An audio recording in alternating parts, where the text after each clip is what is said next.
The year-long President's rule in Manipur has finally come to an end. Manipur has been dominated by law and order issues since last 3 years. Despite violence coming to an end, intermittent issues of firing and intermittent issues of law and order, I would say, would end up disturbing the tranquility of the state. It was difficult to get communities to come together, but now it seems things are changing. A multi-ethnic cabinet is here with us. There is a multi-ethnic cabinet. Now, what you see in front of your TV screen is the entire swearing-in ceremony. And in this swearing-in ceremony, we have the new Chief Minister of Manipur. He is taking oath. He commands Manipur now. He will be the head of Unified Command. He will have the full support of MLAs from all communities. It's a very big and a very good development that has taken place in Manipur. But the challenges are numerous. They are not small challenges.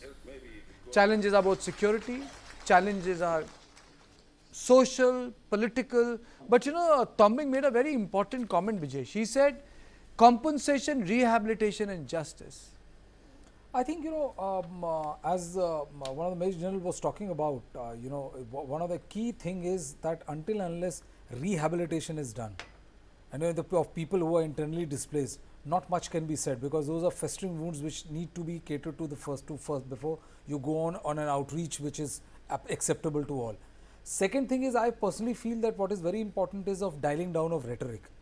Of what we saw at that point of time, the rhetoric was of another level altogether, adding fuel to fire rather than making an attempt to douse it. Now, I think, if you dial down the rhetoric in a bit and, make an honest outreach, it's not that people are blind, but there's lot needs to be done, because we have seen how, people got killed, thousands and thousands were displaced. They were living in these, tents and all in inhuman conditions for a very long time. We ran a program on that, about the conditions of those places where those internally displaced were kept there. It's inhuman for anyone to be living in those conditions, makeshift arrangement for more than 3 years or around 3 years. So those things need to be catered. But the positivity side is that yes, compensation has to be there, reconciliation has to be there, acceptance has to be there that some wrongs have been done. And until unless you move forward in a very positive way, there's no way you are going to attain the end goal, which is a violence-free Manipur. You think the shrill has gone down? The shrill has gone down. Definitely it has gone down. And I think, one of the short sign of the shrill has gone down and how the central government also wants to play it is there in the form of the composition of the cabinet. If you remember, before the president rule was imposed, we saw that poppy cultivators and usually the kind of disparaging references to the Kuki community was. And, it has gone down a lot.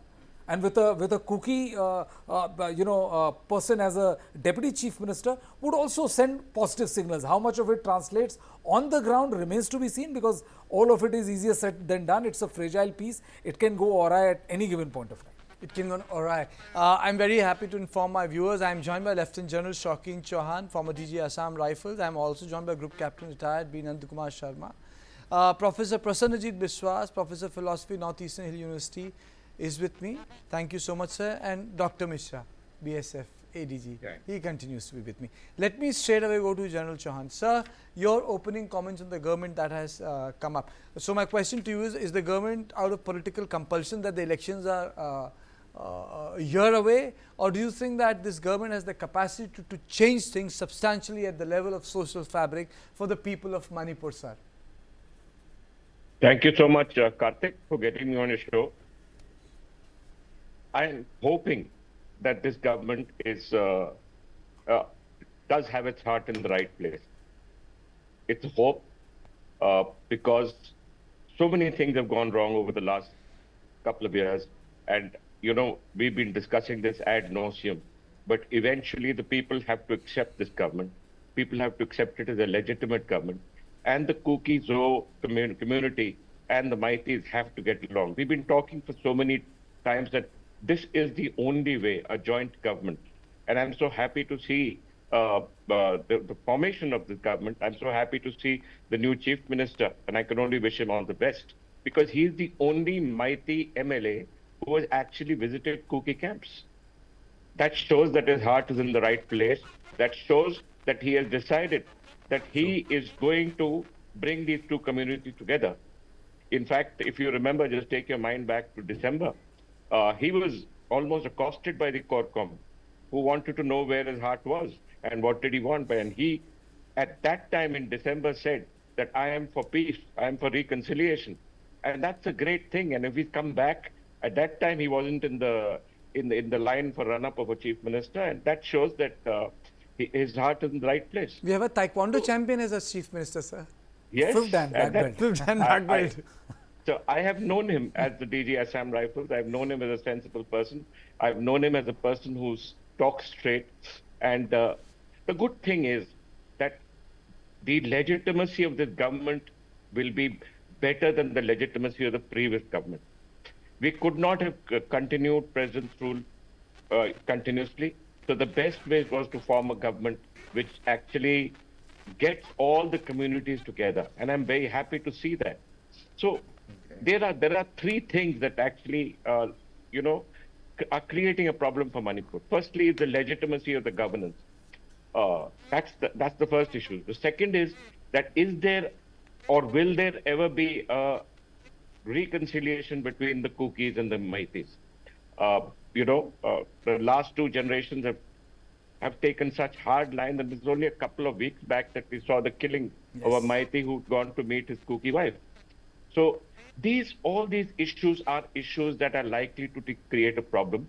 But if the chief minister, the new chief minister, has his heart in the right place, he'll be able to reconcile these issues. And having his deputy as a Kuki deputy chief minister means that he means business. And I'm very happy to see that the Home Ministry has been able to get the right mix at the present moment. Okay. Mr. Nandakumar Sharma, do you think that the opportunity outweighs the challenges for the new chief minister, or will the challenges outweigh the opportunity? Kartiken, firstly, let me congratulate Sri YUMNAM KHEMCHAND Singh and his team for forming this government after 1 year of president's rule. And you have rightly asked the question, and the challenges are huge, and he has very less time. In fact, after 1 year or so, the election will be there, and before the 6 months before the election, there will be code of conduct, and he has effectively 6 months on his hands, and he has to do a lot of work. He has to win the trust of the people, and under the security and the political constraints laid down by the central government. And the present, even the administrative functioning for the people living in Manipur, not only in the Imphal, throughout the Manipur, they are facing a lot of administrative problems because of the absence of the absence of the government. So he has a lot to do, roads and electricity, as well as the water supply problems faced by the people, apart from the very important IDP's issue of returning to their hometown, as promised by the Chief Secretary that 31st March would be the deadline. He has got a huge task, and with the political compulsions and the constraints, if he can deliver along with his team with multi-ethnic. But Mr. Sharma, two things remain big problem: extortion and inflation. In fact, police in Manipur had very candidly said, please come out and help us. Extortion and high inflation has been persistent problem in Manipur. Yes, Kartika, there exists a lot of problems, including extortion and other related issues. These are the lack of law and order, or inability by the governing authority to enforce law and order.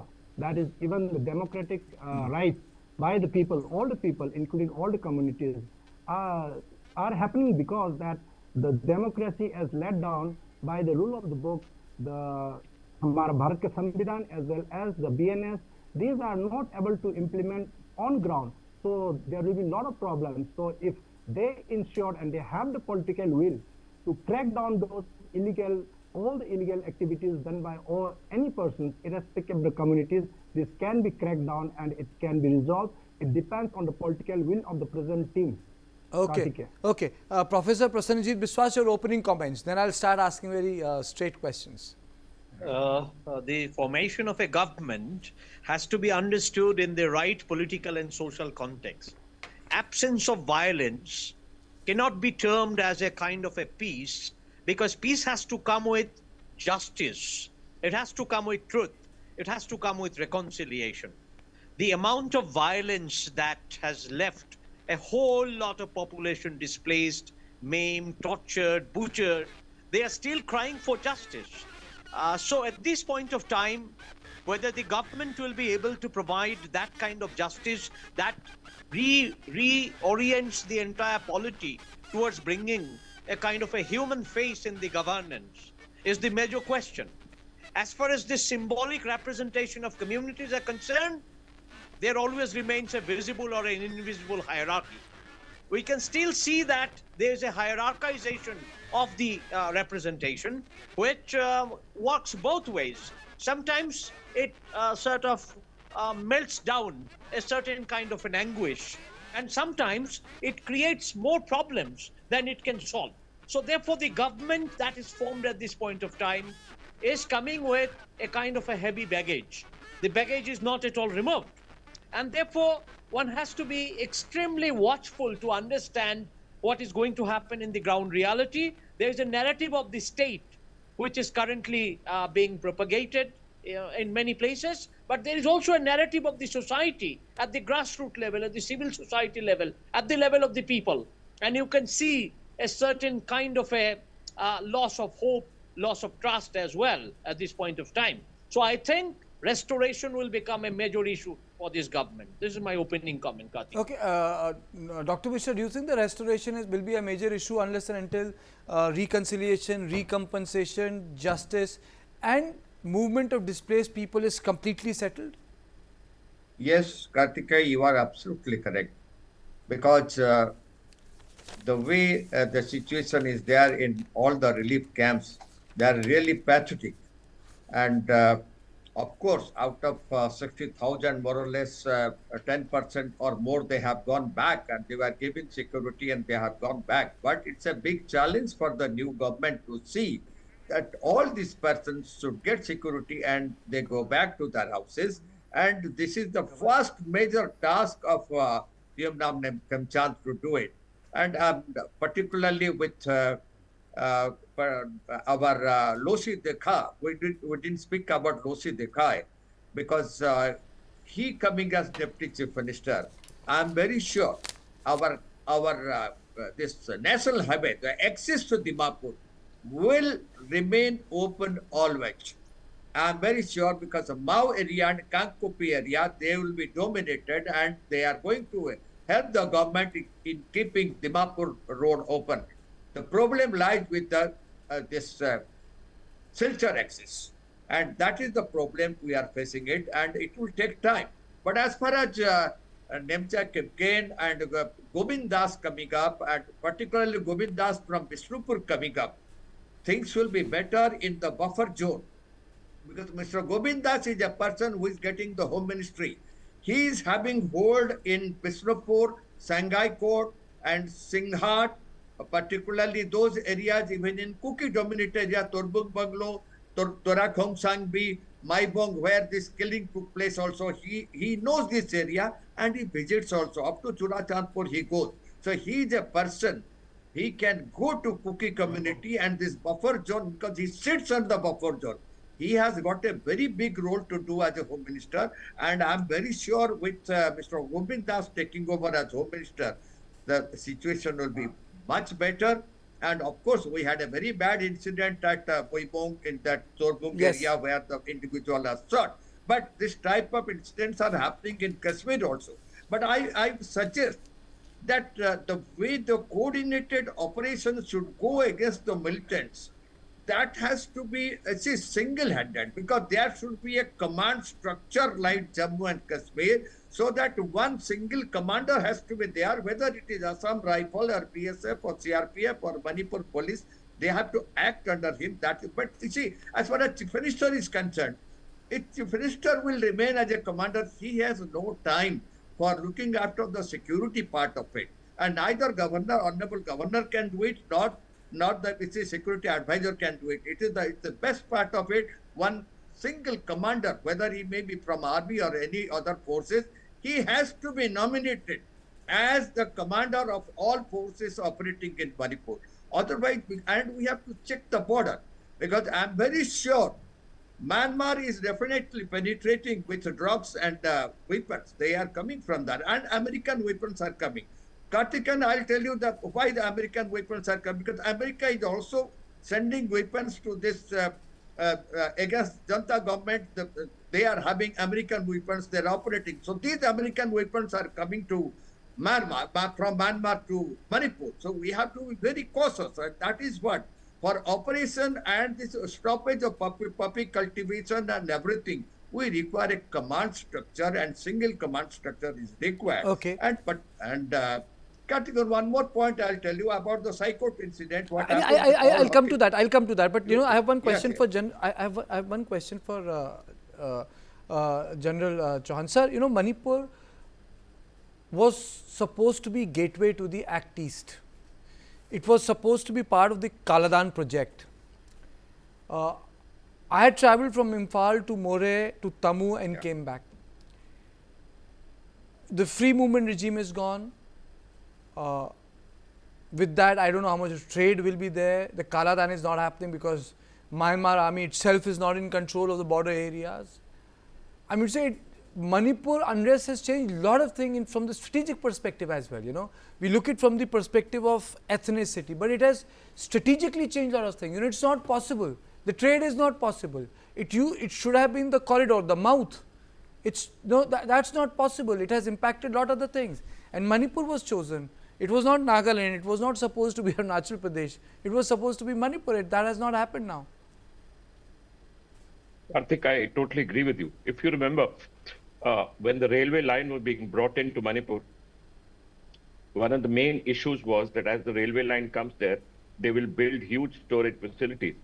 The trade that is needed to come and to cross over to Southeast Asia would come by rail to Manipur or Imphal. From there would be downloaded and then would be taken by trucks or through the land route through Myanmar onto the rest of Southeast Asia. This was the plan. In 2019, I was a part of the plan where we discussed this issue with the Myanmar officials about how Manipur could be the trade hub of the future of the Northeast. And very clearly at that time, it was brought out that Manipur would be the hub of the entire trade that India would do through the land route to Southeast Asia.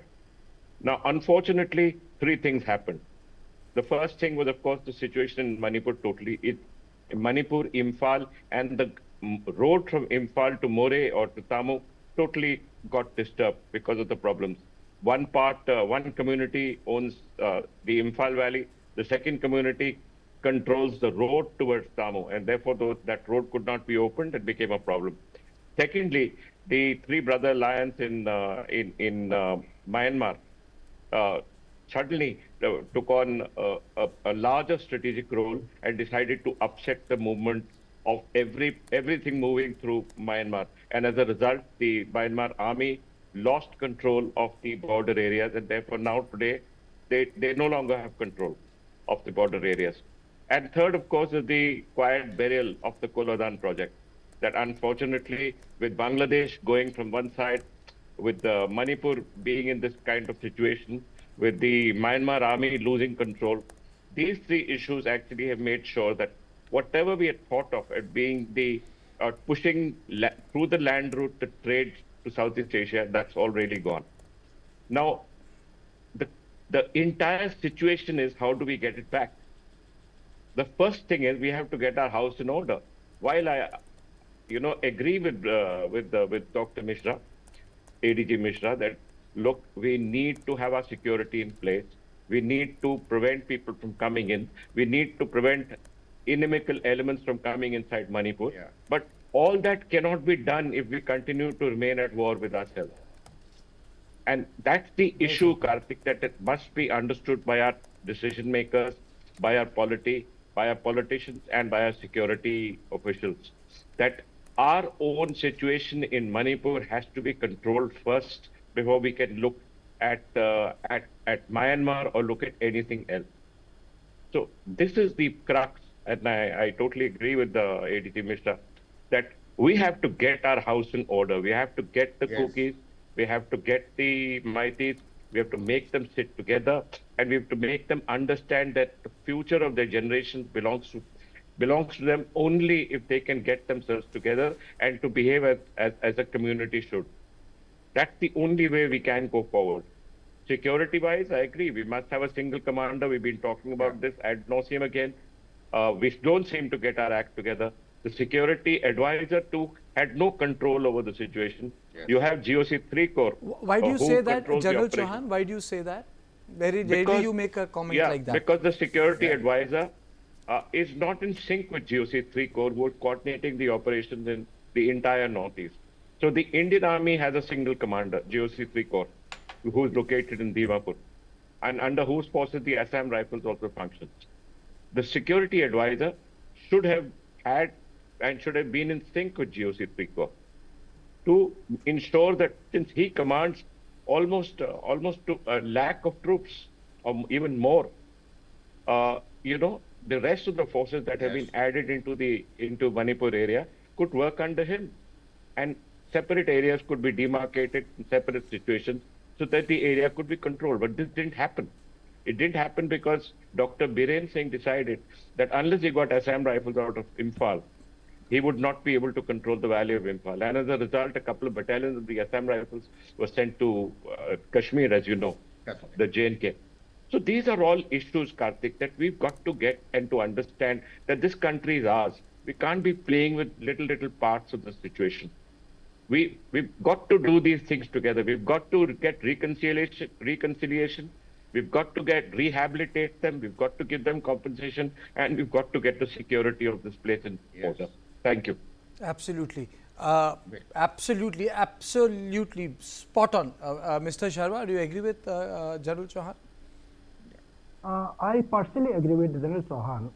This security arrangement in Manipur is for many years, as General Chauhan knows much better than me.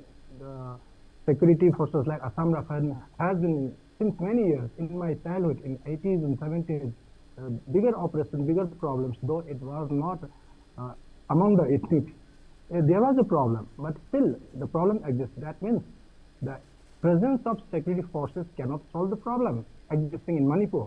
It is the policy overhauling requirement, which can be done only by the government of India, not by the government of Manipur. I have spoken, I am right now in Imphal, and I have spoken to many police officers, higher rank, lower rank. They said they can eliminate the problems of insurgencies, either in hills or in valleys, and they have the capabilities. And many army officers of high rank, they also acknowledge the capability of Manipur police, especially the Manipur commandos. And the Manipur police and the commandos have been instrumental in eliminating the Meitei insurgencies in the valleys and the hills, and even going towards the Myanmar also. So they have the capability. The problem is the policy paralysis or policy overhauling requirement from the government of India. As General Chauhan has said, there are a lakh or so security forces available. So the only problem is they are not able to act as per the direction of the government or the India government. So there is a limitation of the security apparatus and the policy overhauling requirement. So until unless this CM faces may change, it will be just an optics. If you don't change the policy of the Manipur, whatever it can be discussed separately by the experts, if the ground reality will not change, temporarily it may subside. As Dr. Prasan has said, absence of violence doesn't mean the peace. He is absolutely right. There is absence of violence at present for few times, but there is no peace at all. So reconciliation at ground level by the president-elected CM and his team is challenging and very much required. At the same time, there is a requirement for policy changes from the center government. Kartikeya. Absolutely.